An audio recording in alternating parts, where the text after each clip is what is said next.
àwọn èèyàn wa kan àtijọ́ ń bọ̀ tẹ́lẹ̀ ṣùgbọ́n wọ́n kọ̀ dojú ọ̀nà akọ̀rí pé wọ́n dolóṣèlú wọ́n fún wọn ní appointment ṣe so ńgbà míì torí mi ìfẹ́ dárúkọ àmọ́ bí àwọn bíi méjì mẹ́ta ṣùgbọ́n àmì ìfẹ́ dárúkọ tó jẹ́ pé àwọn náà jáde àmọ̀ pé olóṣèlú ni wọ́n ṣùgbọ́n ṣe mọ̀ pé bàbá wa májàsọ́lá olóyè Ìgbòho òòṣà kó tó di pé olódùmarè sọ dóònà ọlọ́run dídì bíùdì wọn láti rí gbogbo ẹ̀ ni kó tó di pé ó gbé iṣẹ́ gọgọgọgọ tó torí rẹ̀ dá sílé ayé fún a rí pé olóṣèlú náà ni bàbá tẹ́lẹ̀ kó tó di pé bàbá jọ̀wọ́ gbogbo ẹ̀ pé ìyà jẹ ìran mi ojú yìí náà la fi wo àwọn ará bí pé at least tó bá tiẹ̀ wọ ọbẹ̀ yẹn bóyá wọn á jẹ́ máa ṣe àwọn nǹkan kan tó máa jẹ́ ìrànlọ́wọ́ fún Yorùbá nation ṣùgbọ́n a kò dirí pé ńgbà tán débẹ̀ tán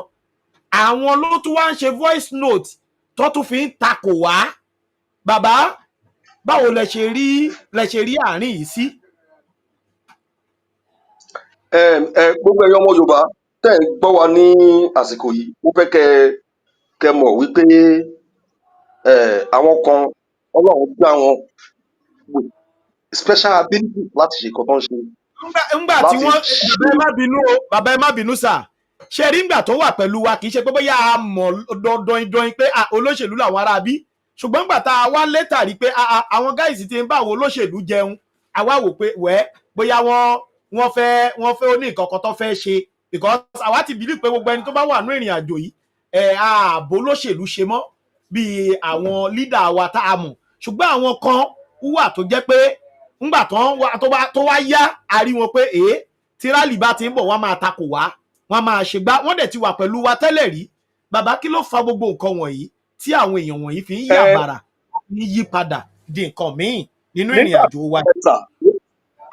ẹ má bínú gbogbo ẹ̀yin ọmọ Yorùbá mo fẹ́ tọ́ná sí nǹkan tí bàbá tẹ́ntẹ́ olóòtú tó béèrè lọ́wọ́ mi ṣé mọ̀ pé understanding wa gẹ́gẹ́ bí ènìyàn kò rí bákan náà kò dẹ̀ jẹ́ bákan náà àwọn kan ti rí anything tí àwọn Yorùbá bá ń ṣe wípé kí ló bá dé factor ní kọ́tọ́ pè ní kí ló bá dé philosophy tí ò bá ti dáhùn nǹkan tí ò bá ti lè pay wọ́n individually tó lè sọ wọ́n di pé káwọn maybe emergency billionaire or billionaire wọn kì í fi òtítọ́ fi pé àwa ti mọ̀ ti pẹ́ nígbà tá a bẹ̀rẹ̀ àjò yìí nígbà tí self determination ilẹ̀ Yorùbá tó múlẹ̀ gangan as far back as 2019 nígbà tí bàbá Adé Májí Akíntóyè padà dé láti ìlú Amẹ́ríkà tí gbogbo àwọn ẹgbẹ́ kó àwọn jọ wípé òkè ẹja ní a common front lórí ọ̀rọ̀ àwọn fundamental issues tó affect ilẹ̀ Yorùbá wọ́n lè election yẹn nìbàdàn gbọ̀dọ̀ ní election yẹn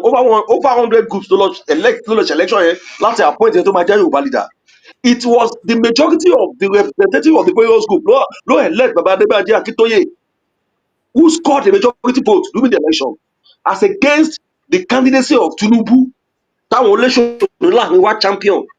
I think that was the beginning of the animosity tó wà láàrin a common front to push the Yoruba self-determination struggle to the international environment because our time telling Baba Adé Akíntóyè have gotten the connection and he has that deeper understanding of the way Awolowo organized the Town people. Tinubu never have any connection with Awolowo when he was alive. Àwọn Baba Adé Májí Akíntóyè understand the Yoruba politics. There's a difference between Nigerian politics and Yoruba politics. Àwọn tó wà láàrin wa tọ́lọ́ ń gba àgbèrèbọdẹ jẹ́ saw the opportunity of getting quick money. And kí n má parọ́ fún yín, they never believe 100% in the aspiration of the Yoruba people to evolve into a sovereign status. Ẹni tẹ́ bá rí tó ń gbáwájú tó ń gbẹ̀yìn tó ń fi Nàìjíríà tó fi Yorùbá nation struggle fi negotiate pẹ̀lú àwọn olóṣèlú. Tó ò dẹ̀ kúrò nínú movement yẹn náà tó wà nínú ẹ̀ pé aṣọ òun máa di òun ṣáà láti méjì pé gbogbo effort tó fẹ́ fi gba Yorùbá nation yẹn in as much as I'm a double agent. And my interest is to use this opportunity to acquire money. And Omo the natural interest, he has no passion for what he's doing to see people free.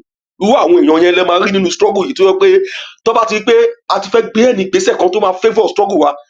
These are people who comes out with all kinds of what I call stupid antagonism.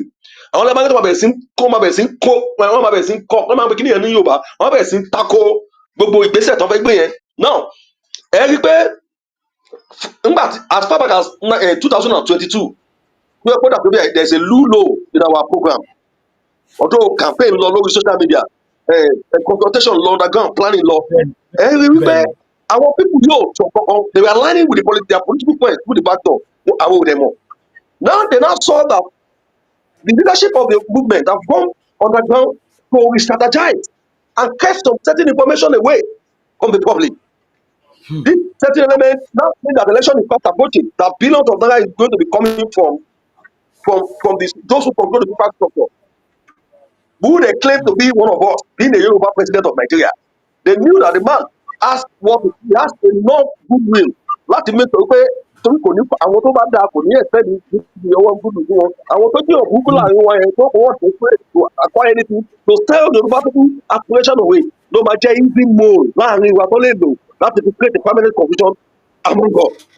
Àwọn ẹ̀ ló máa tako Yorùbá Adébájọ Akíntóyè àwọn ló máa tako Sunday Igboho wọn ní kí ló ń bá kà ní tó ṣe last time wọn ò ṣe accountability wọn ò ti gbá but because they do not understand that there are some times in a struggle when you need to carry out tactical withdrawal to re-strategize and come out to another dimension where the enemy who least expected you would. Those are the people now who have now seen the fact that we have said this is a last rally and this is 2025 last rally. Yes. Last rally. ẹ máa gbọ́ bàbá àwọn rally yìí máa lé o ẹ jẹ́ àtẹ̀tẹ̀ wá àwọn ẹ̀fẹ́ jẹun 2027 ẹ máa gbọ́ àwọn fẹ́ jẹ oúnjẹ 2027 ibẹ̀ ni oúnjẹ táwọn oúnjẹ ti wá àwọn ẹ̀dẹ̀ ti ní last rally lélẹ̀ wọ́n ọ̀dẹ̀ mọ̀kọ́ tí last rally yìí máa bá yọ 2020 so the next thing they could do is to start attacking the major figures of the movement. wọ́n àtàkì wa gan ni o wọ́n oríṣiríṣi wà lọ́wọ́ mi tí mi ò lè gbé jáde oríṣiríṣi. To discredit our process, to discredit the mega rally. But I want to advise you Yoruba people, don't allow somebody who is a parasite, an irritant, scavengers that feed on from what the commons that form from the superstructure table to redefine your future. One more, because people the government knew for Baba Nobody to have gone thus far in his old age, having that intellectual stamina, who insists he will lead his people to the promised land. One more way you got to Belen Yofa or to Echilo. So they will not use the Awusa Fulani. They will rather prefer to use people who are within the rank and file of the movement. Let it truncate whatever effort Baba and the others are making to see this struggle to a positive logical conclusion. We know many of them. One of you who call Yoruba, one feel form Egbe. Tẹ́bá come up on rally, they will be demanding 1 million for hotel bill for somebody we know. Owó tó fi ṣe banner, tó fi ṣe leaflet, lẹ́pítẹ́rìn, tó fi ń pín message. Owó táwọn tí wọ́n ń ta epo, tí wọ́n ń ta kínní, àti àwọn ìwà tó lọ ń gbà fún tí wọ́n ń fọlẹ̀, tí wọ́n fọ tọ́lẹ̀ níbi àfúrà pókè o.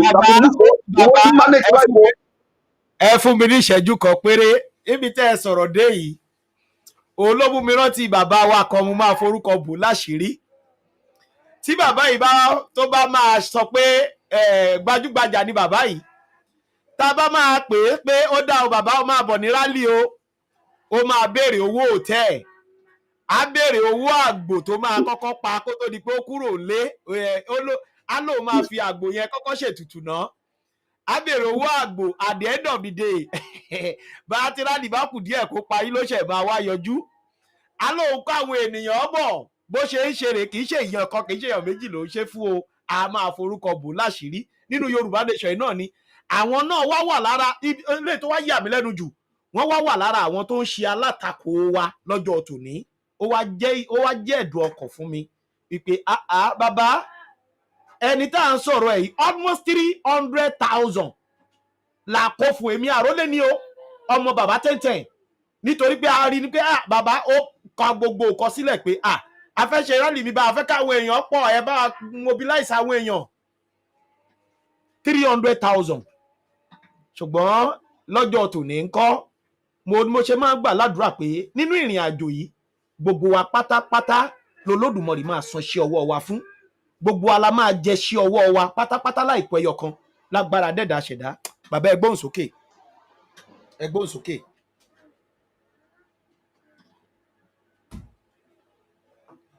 ẹgbọ́n sókè bàbá, ẹgbọ́n sókè, ṣé ẹ̀ ń gbọ́ mi? Ẹgbọ́n sókè sà. ẹ wo bàbá Adébánjí Akíntóyè kó gbogbo bàbá Adébánjí Akíntóyè ti fún wa ní clear picture. Bàbá dẹ̀ ti ní bàbá ò bá ẹnì kankan jà. Májísọ́lá ò bá ẹnì kankan jà. Àìmọ̀lá ò bá ẹnì kankan jà. Ògúnwómidó Fatai ẹ̀gbọ́n tèmi ò bá ẹnì kankan jà. Èmi Àdògún Mákànjọ́lá ò bá ẹnì kankan jà. Ọláyọmí Kóìkí ò bá ẹnì kankan jà. Bàbá Tẹ́ntẹ́n ò bá ẹnì kankan jà. Bàbá Yèédára ò bá ẹnì kankan jà. Bàbá Èkìtì ò bá ẹnì kankan jà. Ìkan tó jọ wá lógún ni wípé iṣẹ́ tí Ọlọ́run gbé wa lọ́wọ́ pé aláti parí ẹ̀ nítẹ̀. Gbogbo ọmọ Yorùbá iṣẹ́ wà fún gbogbo wa. That is the first. Ẹ jẹ́ wá pawọ́kọ̀ fún yín. Even àwọn ẹgbẹ́ Afẹ́nifẹ́re ti mọ̀ wípé omi tán lẹ́yìn ọjà pẹ̀lú gbogbo restructuring tí wọ́n ń pariwo. Within the space of 2 weeks, àwọn tó ń pariwo restructuring, àwọn mẹ́ta nù wọn ni wọ́n filẹ̀ ayé sílẹ̀ unexpectedly, although they are of old age. Ayọ̀ Adébánjọ òun dà. Edwin Clark Pandek ti Niger Delta òun dà. Okunbe òun náà. A pseudo federalist. Àwọn pretentious snakes who are agents of fake federal fake call for restructuring. Àwọn dàlẹ́ni, how will you be calling for restructuring for so many years, and those you are telling to accept your call for restructuring are telling you báwọn pífẹ́ kí Nàìjíríà pín dànkan restructure, then why are you not supporting the alternative? If they have told you pé restructuring is the next thing, pé àwọn ò fẹ́ restructuring but àwọn pífẹ́ pé kólúkálukú máa lọ́nlọ́ ẹ̀, why are you now still insisting that Nigeria should remain one? Why are you still playing politics of come and rotate the presidency? Why are you still playing politics of what I call politics of naked pendalism? Why would this take us? Cause sọ fún wọn, the time has come when the Yoruba freedom fighters, Yoruba self-determination nationalists is taking over everything. This rally is going to embolden us that, I just appeal to our people. Lóṣù pé mo máa ń travel lọ káàkiri láti lọ sí gbogbo villages lọ bá ọmọ Yorùbá sọ̀rọ̀ wípé we will take over our land. Kò sí nǹkan tó máa what tó lè cost wa ni we are going to take over our land, because òyìnbó ìgbà tó òyìnbó dé, òyìnbó sọ fún wa wípé àní customary right wa la máa lò. We are using our customary right. So if Afa Yoruba Ilorin of Yoruba Nation does not understand it, you should listen to this interview. If àwọn tó wà ní ẹgbẹ́ ìṣọ̀kan, àwọn Mètò Ifẹ̀, àwọn Bàbá Adéníran, àwọn tó da, àwọn tí àwọn agent of superstructure ń lò, èmi máa sọ kò sí kò tẹ́nìkan lè ṣe fún mi, because àti dojú ẹ̀ sí ìta máa gbéná wojú ẹ̀kú, a máa gbéná wojú ara wa ní. It is the people that want their future, or it is some elements that are working with superstructure that will determine that. Enough is enough. Enough is enough. If you know you want to be a saboteur, come out and tell the whole world where you stand. Stop hiding under the structure of our struggle for self-determination to want to reposition yourself as a conduit pipe. That is sabotage. Because that you've been doing for 100 years, not to lose sovereignty. It is what we are trying to reclaim back. Honestly speaking, I don't see any reason why Yoruba person should say or should be affirming Nigeria that have become an albatross, Nigeria that have become antithetical in all ramifications to the future development of not even as Yoruba nation as a whole, taking it from individual perspective.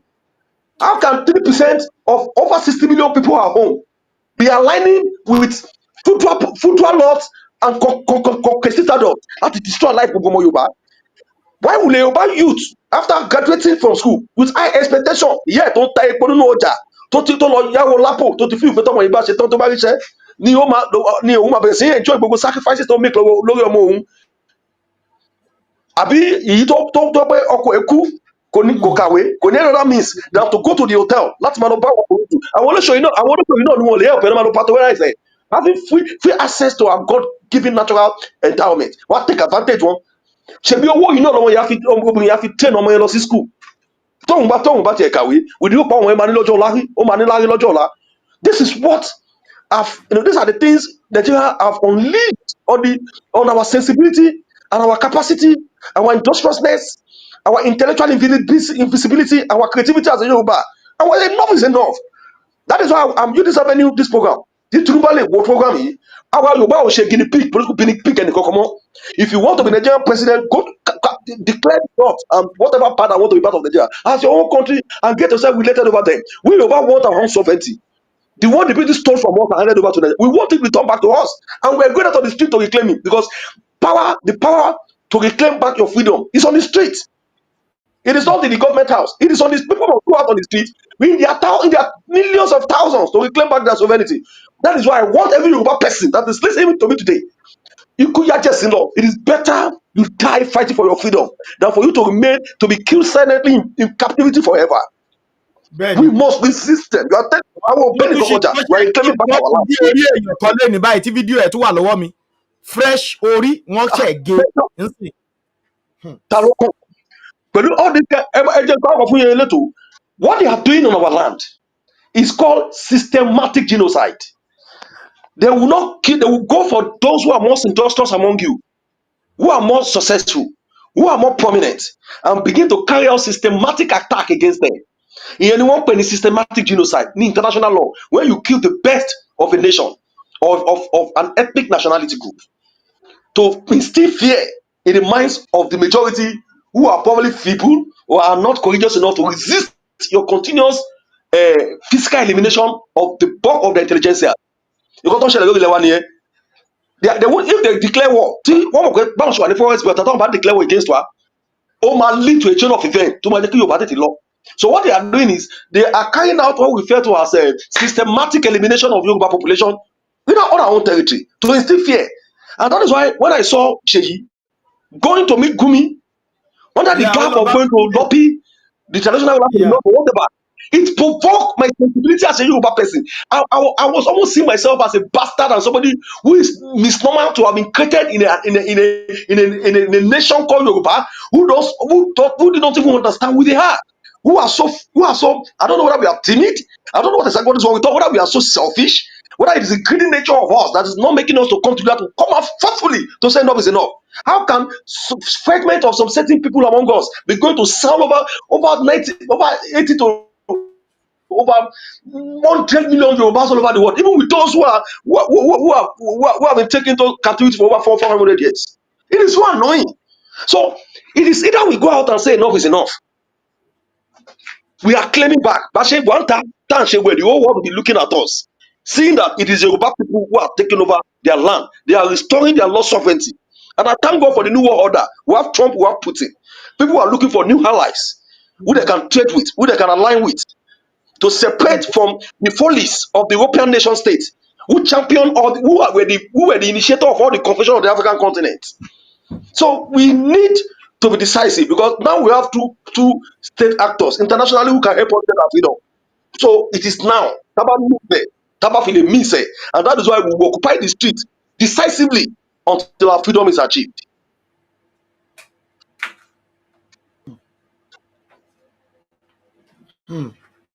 À ń gbọ́ yín bàbá, à ń gbọ́ yín.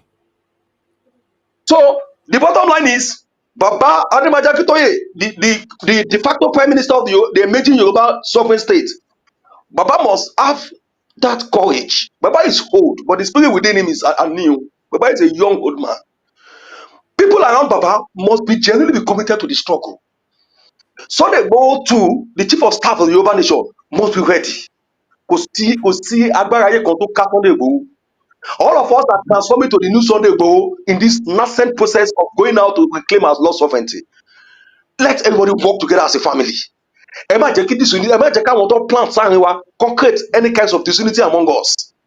Everybody from our streets, from our town, from our local governments, to all our villages, to our state, which is Ìpínlẹ̀ within the Yoruba nation, all across board in our nuclear family, our extended family, the message of the mega rally as a last resort to free all Yoruba people from this continuous pan-Nigerian new imperialism that have triangulated and intend to doctor negatively the future of every Yoruba citizen within our own territory, our own customary land, must finally be put to an end in perpetuality.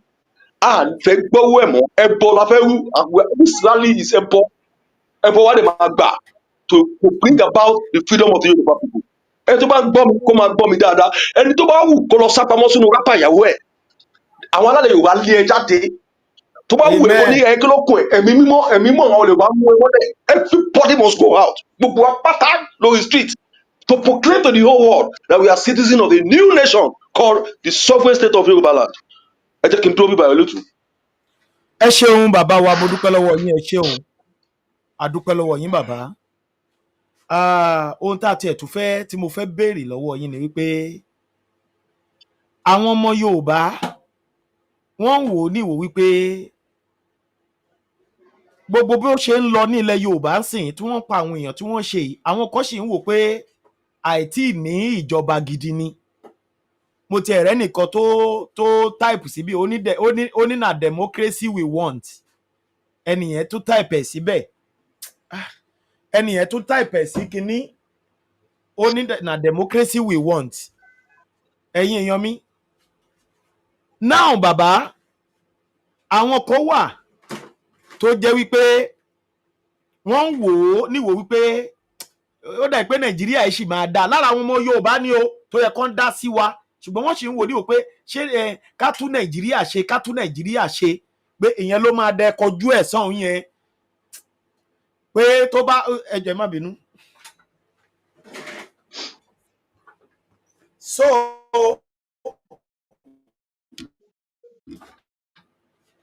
pé Nàìjíríà máa dá nítorí bẹ́ẹ̀ wọn ò dìde.